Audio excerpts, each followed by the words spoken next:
C'est lui qui est. C'est celui qui lit qui est. Les feuilles volantes de Karl Porta, Conte de la Vallée, édition Seuil Jeunesse.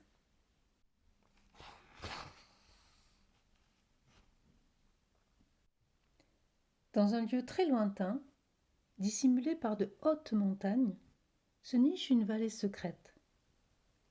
En observant attentivement, vous pourriez trouver un chemin qui y mène. Mais vous pourriez aussi passer des centaines de fois devant sans jamais l'apercevoir.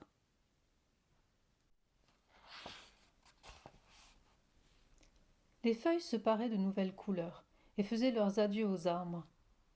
Le vent sautait et tourbillonnait comme un cheval sauvage, indomptable.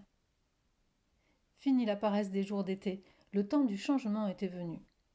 Comme le vent jouait avec ses cheveux, Sarah eut une pensée étrange. Et si toutes les feuilles qui volent allaient au même endroit? Tout en bas, au cœur de la forêt, Tiki s'apprêtait à quitter son nid. Il attendait sa meilleure amie, Yula. Elle lui avait promis qu'elle viendrait lui dire au revoir, mais elle était toujours en retard. Pour passer le temps, Tiki composa une chanson. Il l'appellerait l'été. Et pendant ce temps, Yula était encore chez elle.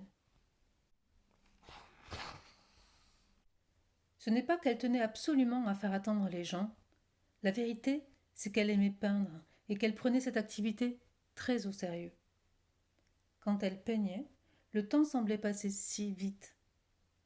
Ce jour-là, elle se sentait toute vide en regardant sa feuille blanche.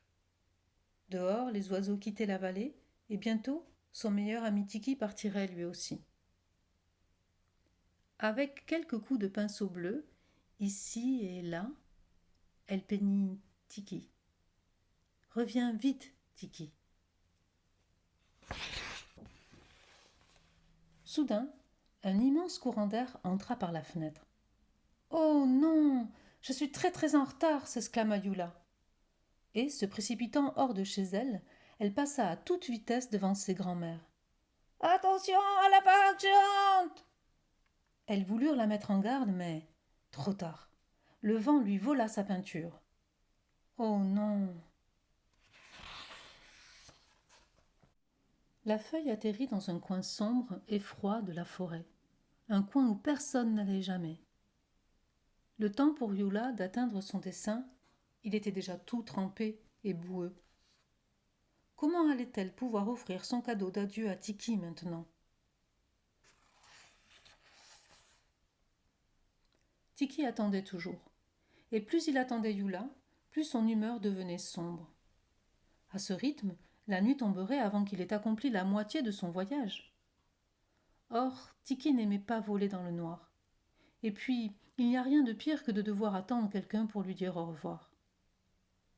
Il ferma les yeux et écouta le vent, dont l'écho portait l'étrange son d'un tambour.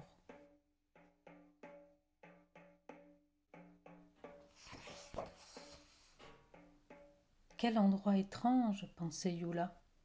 Ça sentait la mousse, et on entendait comme un léger bruit de tambour au loin.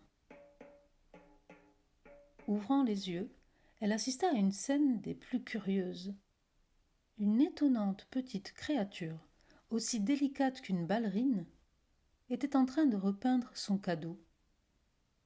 Tous les arbres, toutes les pierres alentour furent soudain éclaboussées de couleurs.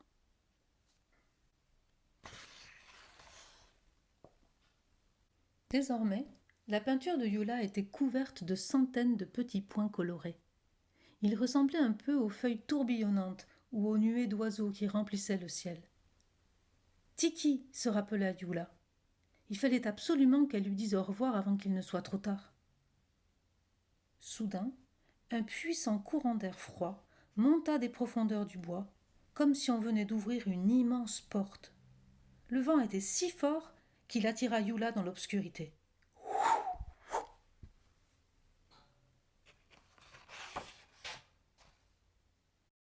Bonjour, je m'appelle Jaune Poussin.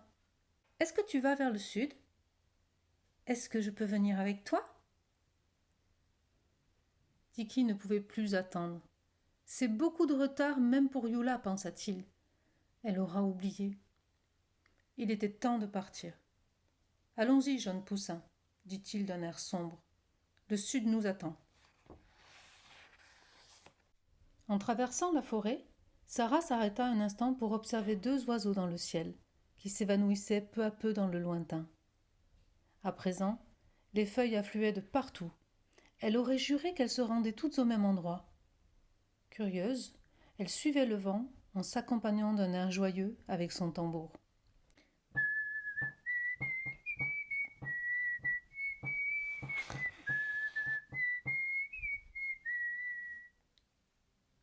Oh non! Et si Yula était en danger? Là-haut dans le ciel, tandis qu'il volait avec Jaune Poussin et affrontait un vent puissant, Tiki pensa à Yula. Il devait absolument faire demi-tour. Où peut-elle bien être? La maison de Yula était vide. Heureusement, ses grands-mères l'avaient vue passer. Elle est partie par là. Mais attention à la vague géante. Et à la grosse rafale. Et aussi à la tornade. Ses grands-mères parlent de choses bien étranges, pensa Tiki. Mais au moins, nous avons là un indice. En descendant la pente, ils tombèrent sur Sarah. Vous aussi, vous suivez les feuilles demanda-t-elle surprise. Non, répondit Tiki. Nous cherchons Yula. Sarah ne savait pas qui était Yula, mais les deux oiseaux semblaient beaucoup s'inquiéter pour elle. Elle décida de les aider. Les feuilles mystérieuses pouvaient bien attendre. Au bas de la pente, ils trouvèrent un endroit tout éclaboussé de couleurs. Étrange. Et un peu plus loin encore, Tiki découvrit une peinture avec son nom. Était-ce Yula qui l'avait faite?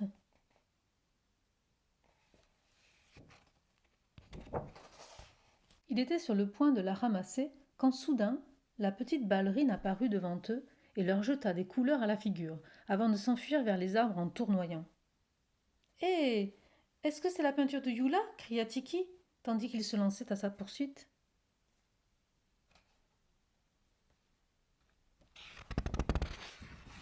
Absorbés par toutes ces couleurs, ils ne virent pas que la petite ballerine s'était cachée. Soudain, ils sentirent un grand courant d'air et une ombre les recouvrit.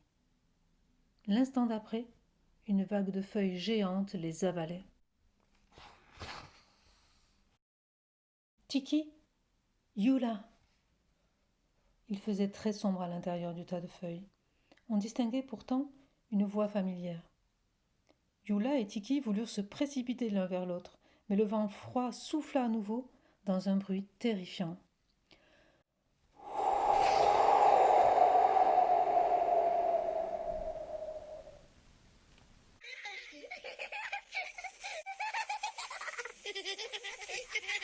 Revenus de leur surprise, ils ne purent s'arrêter de rire. Ils ne s'étaient jamais autant amusés de leur vie. Quel joyeux au revoir pour Tiki. Et tant de nouveaux amis. Sarah, Yula, Jaune Poussin. En souvenir de cette journée particulière, Tiki décida de composer une chanson. Il l'appellerait l'automne. Tiki et Jaune Poussin finirent par s'envoler vers le sud. Ils ne seraient de retour qu'au printemps, mais à présent, Yula ne se sentait plus si seule. Elle était prête à affronter l'arrivée du froid et à vivre bien d'autres aventures avec Sarah dans la vallée. « Salut, petite ballerine! Tu viens peindre avec nous ?»